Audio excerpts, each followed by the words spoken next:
سلیم بن حیان نے بیان کیا، انہوں نے کہا کہ میں نے مروان اصفر سے سنا اور ان سے انس بن مالک نے بیان کیا تھا کہ حضرت علی رضی اللہ عنہ یمن سے نبی کریم صلی اللہ علیہ وسلم کی خدمت میں حاضر ہوئے تو آپ نے پوچھا کہ کس طرح کا احرام باندھا ہے؟ انہوں نے کہا کہ جس طرح کا حضور صلی اللہ علیہ وسلم نے باندھا ہو۔ اس پر آپ صلی اللہ علیہ وسلم نے فرمایا کہ اگر میرے ساتھ قربانی نہ ہوتی تو میں حلال ہو جاتا۔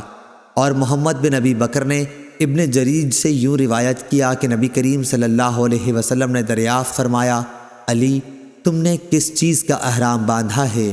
انہوں نے عرض کی، نبی کریم صلی اللہ علیہ وسلم نے جس کا احرام باندھا ہو اسی کا میں نے بھی باندھا ہے۔ حضور صلی اللہ علیہ وسلم نے فرمایا کہ پھر قربانی کر اور اپنی اسی حالت پر احرام جاری رکھ۔ صحیح بخاری حدیث نمبر 1558۔